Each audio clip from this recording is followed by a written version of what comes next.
मामाचं नवीनच लग्न झालं होतं म्हणून मामा घरी नसताना काहीच करमत नसायचं.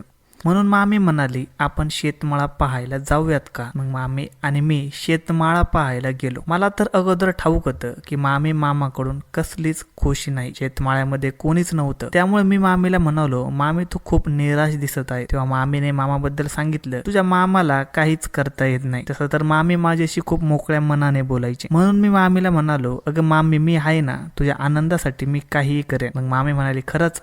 मग आपण दोघेजण शेतमाळ्यात आहोत, तर आज मामीला खुश कसं करशील ते पाहूया. मग मामीला घेऊन शेतमाळ्यातल्या कोठ्यामध्ये गेलो आणि नंतर संध्याकाळपर्यंत मी आणि मामी दोघांनी एकत्र वेळ घालवला.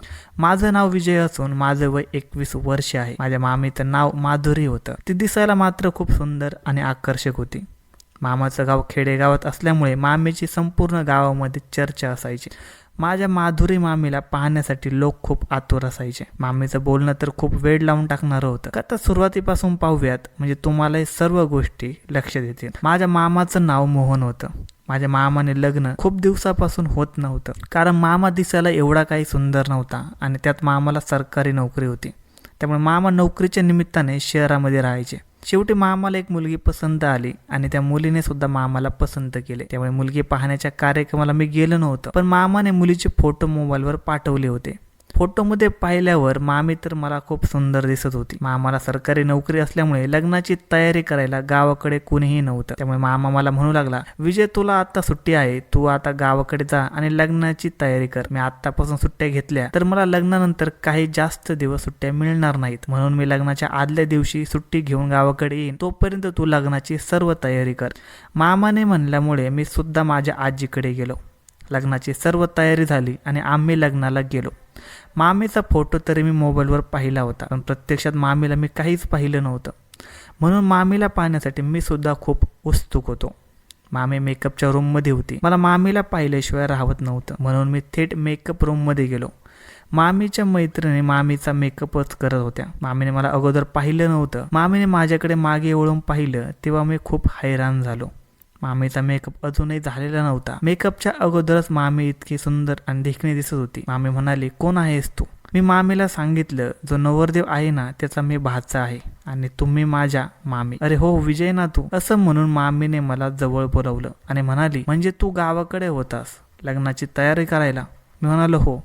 तुम्हाला कसं काय कळालं? तेव्हा मामी म्हणाल्या, तुझ्या मामाने मला फोनवरती तुझ्याबद्दल बरंच काही सांगितलं होतं. त्यामुळे म्हणते, मामाने माझ्याबद्दल मामीला अगोदरच फोनवर बरंच काही सांगितलेलं होतं.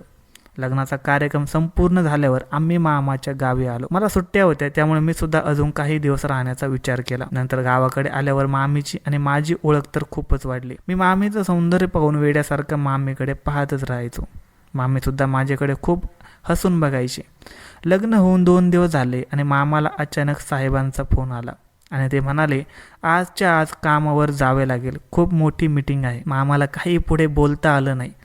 आम्ही सर्वजण एकत्रच त्यावेळी जेवायला बसलो होतो.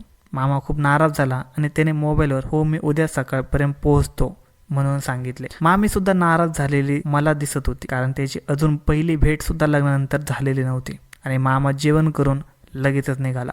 मामा आणि मामी रूममध्ये 10-15 मिनिटं एकमेकांसोबत बोलत बसले होते आणि मी बाहेर मामाची वाट पाहत होतो. मामाला रेल्वे स्टेशनपर्यंत नेऊन सोडायचं होतं, म्हणून मी मामाला स्टेशनला सोडायला गेलो आणि नंतर परत घरी आलो. मामीचा चेहरा अजूनही खूप नाराज दिसत होता. तेव्हा मी मामीकडे गेलो आणि म्हणालो, काय झालं मामी, खूप नाराज दिसत आहे? मामीची आणि माझी जवळच्या लग्नानंतर वाढली होती. मामी मला सतत विजय विजय म्हणून बोलायचे. म्हणून मामीला विचारल्यावर मामी म्हणाले, तुझ्या मामाने हे काय बरोबर केलं नाही. लग्न होऊन 2 दिवस झाले नाहीत आणि ते मला सोडून निघून गेले. असं कोणी नवीन नवरीला सोडून जातं का? मी मामीला समजावून सांगत होतो की त्यांची सरकारी नोकरी असल्यामुळे त्यांना पुढे काही बोलता आलं नाही आणि ते 7-8 दिवसात परत येणार आहेत. लग्नाला आलेले पाहुणे सर्व काही गेले होते आणि मीच तेवढा घरी होतो. त्यामुळे मी सुद्धा नंतर माझ्या रूममध्ये जाऊन झोपी गेलो. सकाळी उठून पाहतोय तर मामी अजून काही जागी झाली नव्हती. म्हणून मी मामीच्या रूमचा दरवाजा वाजवला. तेव्हा मामीने दरवाजा उघडला. पाहतोय तर मला वाटत होतं की मामी रात्रभर काही झोपलीच नाही. मी मामीला म्हणालो, गुड मॉर्निंग मामी. मामी सुद्धा हळू आवाजात म्हणाली, गुड मॉर्निंग विजय. मी मामीला म्हणालो, मामी तुला झोप आली नाही वाटतं रात्रभर? तेव्हा मामी म्हणाली, हो ना रे विजय, कशी काय झोप येईल बघ, मामा सोडून गेले, मला काही करमत नाही. तेव्हा मी म्हणालो, अगं मामी काय झालं, मामा तर परत येणार आहेत, तोपर्यंत मी आहे ना तुझ्यासाठी, काय करायचं आहे मला सांग, तुझ्यासाठी मामा येते नाहीत म्हणून मामाची कमी तुला किंचितही भासू देणार नाही. मी मामीला म्हणालो, अगं मामी मामा येते नाहीत म्हणून मामाची कमी तुला किंचितही भासू देणार नाही. हे ऐकून मामी अचानक खुश झाली आणि म्हणाली, विजय खरंच ना. मी हो म्हणालो आणि नंतर मामीला तयार होऊन चहा प्यायला ये म्हणून सांगितलं. अगोदरच आजीने चहा करून ठेवला होता. मी चहा घेतला. त्यानंतर मामी सुद्धा चहा घ्यायला बाहेर आली. मामीचा चेहरा लग्नानंतर अजूनही खूप सुंदर असा दिसत होता, पण चेहऱ्यावर निराशा मात्र होतीच. म्हणून मी मामीला म्हणालो, मामी आज आपण कुठेतरी बाहेर जाऊयात, तुला बोर होत असेल ना. तेव्हा मामी म्हणाले, तू तरी माझ्या एकदम मनातलं ओळखलंस. मी तुला याच गोष्टीवर बोलणार होते. मला घरात राहून काहीच करमत नाही, कुठेतरी बाहेर जायचा प्लॅन करावा असं तुला म्हणणार होते, पण तू अगदी माझ्या मनातलं बोलून दाखवलंस. मग मी म्हणालो, कुठे जायचं आहे. मामी म्हणाले, आता कुठं जायचं आहे हे तूच ठरव, पण मनाला शांत वाटलं पाहिजे.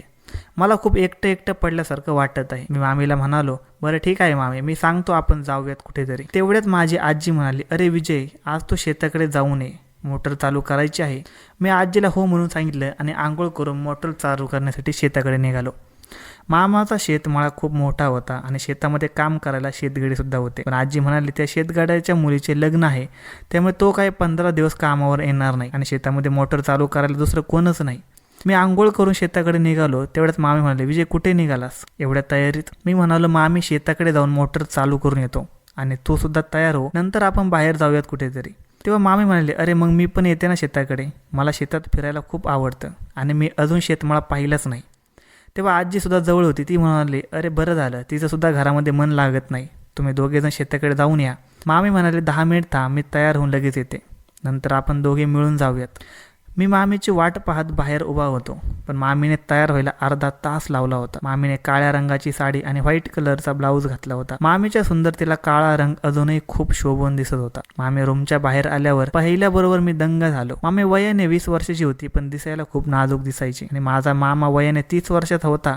खरं तर मामाला अगोदर कोणीही मुलगी द्यायला तयार नव्हतं, कारण दिसायला मामा काही आकर्षक दिसायचा नाही आणि त्यात मामाच्या सुद्धा लग्नासाठी खूप अटी होत्या. मुलीला काही दिवस अजोळी राहावे लागेल, इतर अशाच बऱ्याच काही अटी मामाच्या होत्या. पण शेवटी मामाला एवढी सुंदर मुलगी भेटल्यामुळे गावातील लोकसुद्धा खूप हैराण झाले होते आणि त्याचे एकमेव कारण म्हणजे मामाला असलेली सरकारी नोकरी. त्यामुळे पैशासाठी मामीने मामाच्या सौंदर्याला न पाहता लग्न केलं, म्हणजेच मामीने मामाच्या पैशाला पाहून लग्न केलं. आता शेतमळ्यात गेल्यावर मामीला तर मी या गोष्टी विचारणारच होतो. आम्ही दोघेजण गाडीवरती बसून निघालो. घराच्या थोडं पुढं आल्यावर मी मामीला म्हणालो, अगं मामी, पुढे रोड खूप खराब आहे, गच्च पकडून बस, नाहीतर गाडीवरून पडशील. नंतर मामा मला ओरडेल की मामीला शेतमळ्यात कशाला घेऊन गेला. तेव्हा मामी म्हणाले, नाही रे, मामाला आपण दोघे शेतमळ्यात जात आहोत हे सांगितलं आहे, मामाने सुद्धा जायची परवानगी दिली आहे. तसा रस्ता खूप खराब होता, त्यामुळे गाडीचा ब्रेक वारंवार मला मारावा लागत होता. रस्ता खराब असल्यामुळे मामी सुद्धा मला गच्च पकडून बसली होती. आम्ही शेतामध्ये जाऊन पोहोचलो. मामीच्या चेहऱ्यावर खरंच खूप खुशी दिसत होती. मामीला आझादी मिळाल्यासारखं वाटत होतं. आम्ही दोघे जण शेतमळ्यात चिंचेच्या झाडाला बांधलेल्या पाळण्यावर जाऊन बसलो. आज शेतामध्ये कोणीही काम करणारे कामगार नव्हते आणि आम्ही दोघेच होतो. मामीच्या आणि माझ्या गप्पा चालू होत्या आणि मामी मला खूप मोकळ्या मनाने बोलत होत्या. तेव्हा मी मामीला विचारलं, अगं मामी खरं सांग, तुला मामा खरंच आवडतात का. तेव्हा मामी म्हणाली, विजय तुला सांगू का, मला तुझे मामा अजिबात आवडत नाही. माझ्या आईबापाने तुझ्या मामाच्या नोकरीला पाहून लग्न ठरवलं, पण मी सुद्धा आईबापाच्या पुढे जायची काही हिंमत करत नव्हते. नंतर मामी माझ्या गर्लफ्रेंडबद्दल विचारू लागली. मी मामीला कोणीच गर्लफ्रेंड नाही म्हणून सांगितलं. त्यामुळे मामी आश्चर्यचकित होऊन म्हणाली, अरे तू दिसायला एवढा सुंदर आणि हँडसम आहेस, तुला आजपर्यंत एकही मिळाली नाही का. मी मामीकडे बघून हसलो आणि मामीला विचारलं की मामी, तुला आजपर्यंत कोणी आवडलं असेलच ना. तेव्हा मामी म्हणाली, अरे तुझ्यासारखा भेटला असता तर मी केव्हाच पळून गेले असते. आम्ही या गोष्टी ऐकून एकमेकांवर हसलो आणि नंतर मामी म्हणाली, माझं होतं एका मुलावरती प्रेम, आम्ही थोडी हिंमत केली असती तर लग्नही केलं असतं, पण तो वेगळ्या जातीचा असल्यामुळे सगळ्यांना लग्नासाठी विरोध होता.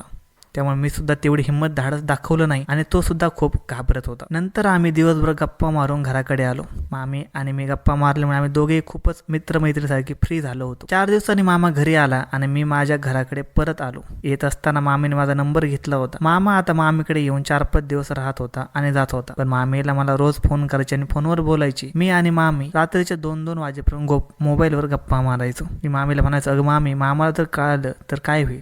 त्यावर मामी म्हणाली, अरे तुझ्या मामाला एवढी जर काळजी असेल ना तर मला मामाने सोबत घेऊन जायला पाहिजे होतं. आता बघ ना, लग्नाला 2 महिने पूर्ण होत आहेत, पण तुझ्या मामाला कसलाच रोमॅन्टिक नाही, 2 शब्द प्रेमाने सुद्धा बोलत नाही. तुझ्या मामाकडून ही अपेक्षाच नव्हती रे. तेव्हा मी मामीला म्हणालो, मामी तू टेन्शन नको घेऊ, मी उद्या येतो तुझ्याकडे, आपण परत शेतमाळा पाहायला जाऊयात. तेव्हा मामी खुश झाली. दुसऱ्या दिवशी मी गेलो आणि आम्ही 2 जण शेतमाळ्यामध्ये गेलो.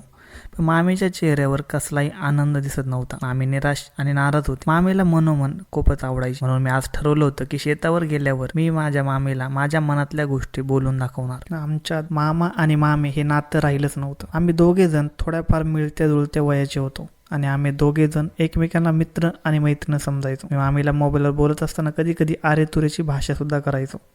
तेव्हा मामी म्हणायची, आता तू खूपच हट्टी झाला आहेस, मामीला अशा भाषेत बोलतं का कोणी? तेव्हा मामीला म्हणायचं, अगं मामी तू माझी मामी आहे कमी, मैत्रीण जास्त आहेस. मग आता मित्र आणि मैत्रीमध्ये असं काही वयाचं किंवा नात्याचा संबंध असतो का? तेव्हा मामी सुद्धा खूप खळखळून हसायची. आम्ही 2 जण शेतामध्ये गेलो तेव्हा शेतामध्ये काम करणारे शेतकरी हे खूप लांब होते आणि मी आणि मामी आमच्या शेतातल्या चिंचेच्या झाडाखाली होतो. मी मामीला म्हणालो, मामी मला तुझ्याशी बोलायचं आहे. तेव्हा मामी म्हणाली, हा बोल ना विषय. मी मामीचा हात धरला आणि म्हणालो, मामी मला खरंच तू खूप आवडतेस, तुला पाहिल्यापासून मला काही करमत नाही, सतत तुझा विचार माझ्या मनामध्ये येत असतो. तेव्हा मामी जोरजोरात हसू लागली आणि म्हणाली, अरे तू काय बोलतोस विजय, म्हणजे तुझं माझ्यावर प्रेम आहे, तू प्रेम करतोस वेड्या?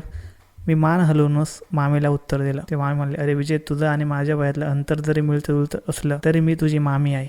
आपण मोबाईलवर मित्र आणि मैत्रीसारखे बोलत असलो तरी आपल्यामध्ये एक निर्मळ असं नातं आहे. तुझे मामा जरी रोमॅन्टिक नसले तरी ते रोमॅन्टिक नाहीत म्हणून मी तुला काही दुसऱ्या गोष्टीला होकार देऊ शकत नाही. तू अजूनही लहान आहेस, तुझं वय आता या गोष्टी करण्यासारखं आहे का? पण मला तुझा स्वभाव माहिती आहे, तुला चांगलंच ओळखते आणि मी तुला माझी छोटी बहीण देण्याचा विचार करत होते, पण तू असं काही बोलून दाखवलंस, मी तुझ्यावर नाराज आहे. तेव्हा मी मामीला सॉरी म्हणालो. मामी खरंच तू दिसायला खूप सुंदर आहेस, त्यामुळे मला मनातल्या गोष्टी सांगायला भाग पडलं. तेव्हा मामी थोडी शांत झाली आणि म्हणाली, बघ बरं ठीक आहे. आणि मग आम्ही मामीच्या छोट्या बहिणीबद्दल विचारलं. मामीने तिच्या बहिणीचा फोटो दाखवला. ती सुद्धा मामी सारखीच दिसायला सुंदर होती आणि मी दुसऱ्या क्षणामध्ये मामीला ती आवडते म्हणून सांगितलं. मामीने माझी आणि तिच्या छोट्या बहिणीची ओळख करून दिली. आम्ही 2 जण मोबाईलवर गप्पा मारू लागलो. मामीने शेतामध्ये तिच्या छोट्या बहिणीला बोलावून घेतले होते आणि मी सुद्धा तिथेच होतो. मामीने आम्हा दोघांना सुद्धा सर्व गोष्टी करायला परवानगी दिली होती. आम्ही लग्नाच्या अगोदर सगळ्या गोष्टी दोघांनी समजून घेतल्या होत्या. मामी सारखीच हिंमतवाली मामीची बहीण होती. एक वेळ तरी तिने मामीला बाहेर हॉलमध्ये झोपायला लावलं. मी आणि मामीची बहीण पूजा आम्ही 2 जण रूममध्ये जाऊन झोपलो होतो. मी मामीच्या बहिणीच्या प्रेमामध्ये पागल होत होतो, पण मामीने मला नात्याच्या असलेला निर्मळपणा दाखवून दिला आणि माझी चूक माझ्या लक्षात आणून दिली. एवढ्या प्रेमळ आणि नितळ नात्याला मी भावनेच्या आहारी जाऊन खराब करण्याचा विचार करत होतो. नंतर आम्ही दोघांनी लग्न केलं, पण अजूनही माधुरी मामी माझी मैत्रीण जास्त आहे. धन्यवाद मित्रांनो. आजची कथा कशी वाटली हे आम्हाला कमेंट सेक्शनमध्ये नक्की कळवा आणि चॅनलवर नवीन असाल तर चॅनलला सबस्क्राईब करायचं अजिबात विसरू नका.